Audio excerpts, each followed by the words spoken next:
Hello, Theolyn here again with the British Stars series. As you will know if you've been following them, every time I make a new video, I share one of the angel script characters. And now I've been running this series for quite a long time, I think they're going to start repeating themselves.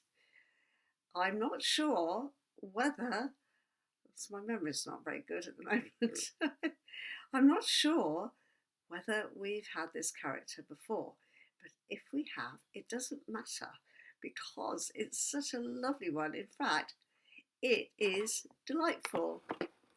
Here it comes, Delight. And I've always thought it looks like a dancer. It's got this movement to it, expressive kind of lifting up quality, and it's just so joyous as a shape, and the light moves through it, and it illuminates at the top with two orbs. And I think one of the things about delight is that it shifts energy. If you take delight in something, it shifts energy because it comes from some unconscious well in you, and you notice it. I've been listening just yesterday to a CD one of my daughters gave me for my birthday of Richard Burton reading some poems. So if you know anything about Richard Burton, you know he had this just amazing voice. And this poem that I listened to, it's a long poem by Coleridge called The Ancient Mariner, which I do hope you've heard of it, even if you're not an English watcher. The Ancient Mariner is this extraordinary story poem. And in the story, a man is going to a wedding. I'll just tell you briefly in case you don't know it. So the man is going to the wedding, and as he arrives, an old wizened brown man comes up and grabs his arm and wants to tell him a story. And this is the Ancient Mariner. He's a sailor and he's had an extraordinary journey. And on this journey, he was in a big sailing ship, you know, with the old-fashioned kind of sailing ship, of course, with many other sailors. And they go through all kinds of different landscapes. And at one point, they get through the snow and the ice and so forth, and they're visited by a bird, an albatross. And the albatross comes every day, and the sailors feed it. And because the albatross has come, they believe that is why the weather lifts and moves them forward. And so they really respect and honour the albatross for being a kind of spirit guide to help them through the difficult seas that they're going through. But the mariner, we're not told why, the mariner shoots the albatross, he kills the albatross. And the other sailors all look at him and they're horrified. What have you done? What have you done? And then their luck changes and it gets very, very dark. And gradually the sea becomes becalmed and they've run out of water. And the famous lines come from it: water, water everywhere, but not a drop to drink. And so gradually all the sailors die except the Ancient Mariner. So they're all dead on the deck. And as they die, they all turn to him and curse him with their eye. So he's alone on this ship, and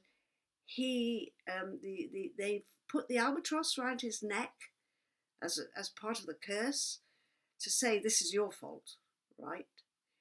And he tries to pray, but he cannot pray.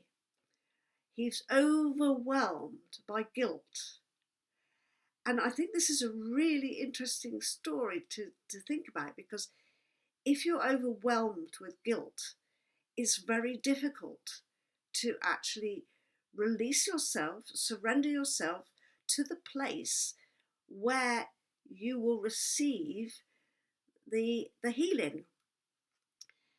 So he cannot pray, and he feels totally trapped because his guilt is like a vice. It's holding him in a place of remorse. He cannot forgive himself. How can he ask for forgiveness from a higher source? So then there's a moment when he looks over the edge of the ship and he sees all these little creatures in the water, all brilliant colours, little fishes and little sort of eels and beings like that. And as he looks over the edge of the ship, he's not praying, he's not consciously praying, but he unconsciously, inadvertently blesses them. So what he does there is, it just, out of the blue, he suddenly feels a sense of delight, of being just there watching the movement of these little creatures. And as he blesses them, the albatross falls from around his neck. And in this moment, everything changes for him. And I won't tell you the rest of the story, but it's fairly obvious. And I think I often go back to that story of the mariner, because that particular crucial point where, having done something dreadful, and which meant that all his compatriots died and they cursed him, and he couldn't forgive himself, and he was locked into this dreadful remorse. In the moment when he shifts into a sense of delight, how beautiful are these creatures, how wonderful, I just want to bless them because they're so magic. And he does that, and his albatross, his guilt, falls away. And that brings me to show you the little character from the Schaefer Healing series, because that is called emotional healing. And this is the connection between them. We invariably find a connection between the angel script character and the character of the same name in the Schaefer series. So here is Gimel, and it's emotional healing. And emotional healing occurs naturally, delightfully, when you release yourself from all your stuck stuff and you just take delight in the world. And if you take delight in the world and just allow it to be delightful, whether it's sunny or raining or windy or whatever's going on, if you take delight, your delight has a magical effect on other people when you meet them. And healing takes place unconsciously.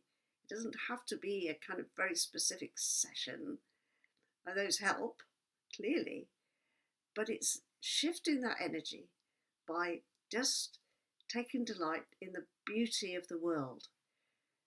Because this place is beautiful.